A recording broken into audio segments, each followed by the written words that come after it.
Hello,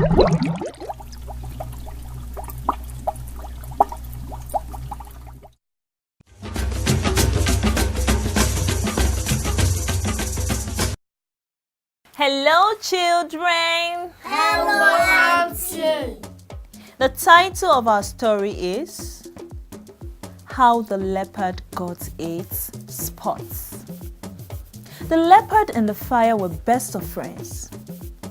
Whereas most of the animals avoided the fire because of its short temper, but the leopard was able to get along well with the fire. The leopard had 3 beautiful daughters, of whom their beauty was the talk of town. Their beautiful, silky, smooth skin had no spots, and their fine manners were admired by all. The leopard's daughters were never short of suitors. There was a time that the bush rat went visiting the leopard to ask for the hand of one of his daughters as a wife for his son. The leopard accepted all the gifts he came with, but had then given a condition on which he would give out his daughter as a wife. The condition was that the bush rat would have to provide the tusk of an elephant. There was also a time that the snake went looking for a wife in the leopard's house, and the leopard told him he would have to provide the nest of an eagle. The leopard gave them these conditions because he wanted to discourage them from taking any of his daughters as a wife because they were very poor. Meanwhile, the fire had a son whom everyone took to be the most antisocial in the kingdom because no one had ever met him. For some reason, the fire locked away his son in the house, but would not stop boasting about how good-looking and strong he is. And because the fire was very rich and had so much fortune, the leopard was determined that one of his daughters would marry the fire's son. So because of this, every day the leopard would go to visit the fire. Each day he goes to visit, they would drink palm wine and sometimes play the game of Ayo. And at the end of the visit, the leopard would stylishly bring up the marriage proposal between one of his daughters and the fire's son, while the fire would decline politely, bringing up excuses like, my son had gone on an errand. And at the end of each visit, he would say when he's leaving, do not forget to greet my future son-in-law. So this went on for days, for a very long time, that the leopard's wife began to mock him. She would say, "What kind of a friend is that? Every day you go to visit him, he never returns a visit. When will he ever visit you?" It got to the extent that she began to quarrel with him.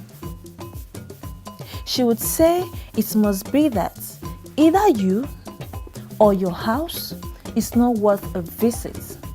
That is why the fire has kept an arm's length. When the leopard could not take the insult from his wife any longer, he made up his mind to make sure the fire comes visiting with his son. And so the fire kept on bringing up different excuses like he had never visited before. But the more he said no, the more the leopard pressed on. And finally, the fire agreed to visit the leopard. but on 2 conditions. The first condition was that he would only visit during the Harmattan season, when all the leaves are dry and the wind is blowing day and night. And the second condition was that Leopard would have to take out all the furniture in his house. And when he and his son comes visiting, they would sit on the floor. When Leopard narrated Fire's words to his wife, the wife was puzzled. What kind of a friend visits only during Harmattan season? Talk less of sitting on the floor. But when she thought about how hard it was for her husband to convince the Fire, she advised him to accept the condition. And so, finally, the Harmattan season came, and the Leopard asked the Fire, "When would you visit?" "Oh, I'll visit tomorrow," at midday, the Fire said. So the following day, the Leopard's wife woke up very early in the morning and started cooking for Fire's visit. She was so excited as she invited all her friends and displayed the ashebi that she had made for herself and her daughters. They were so carried away that they forgot to take out the furniture just as Fire had instructed. When the time drew closer, she went into a secret closet and brought out her jewelries to decorate the neck and ears of her daughters. Now the table was set and Fire would arrive at any time. All of a sudden, they heard the whirling of wind and then the loud crack as if something was burning. When Leopard approached the door and flung it open, standing there was Fire and his son. The finger of Fire leapt forward into the house, and the Leopard and his wife jumped back, narrowly escaping Fire's touch. But unfortunately for Leopard's daughters, their beautiful, smooth, silky skin were touched by the flames. The furniture in the house caught fire, and the entire building was burnt to the ground. Leopard and his family took to their heels and escaped into the forest in order to escape the fire.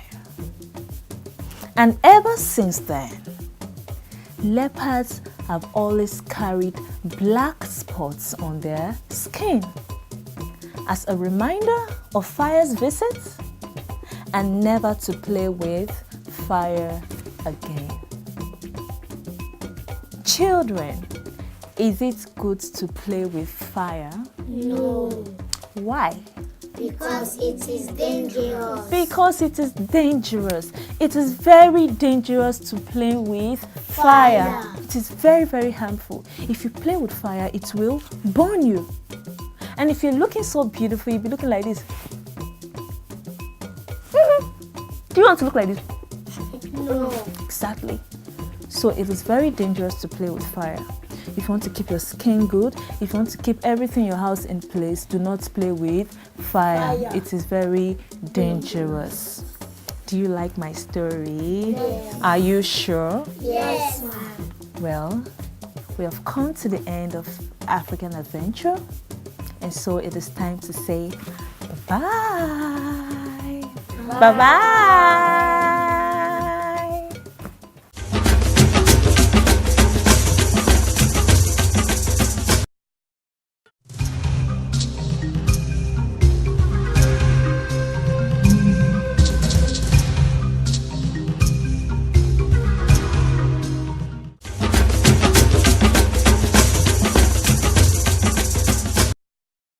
It's been a wonderful time on an African adventure, and I hope that you've enjoyed every bit of it. Children, remember, it is wrong and very dangerous to play with fire, so do not play with fire. From every one of us and an African adventure, we say, Ó dàbọ̀.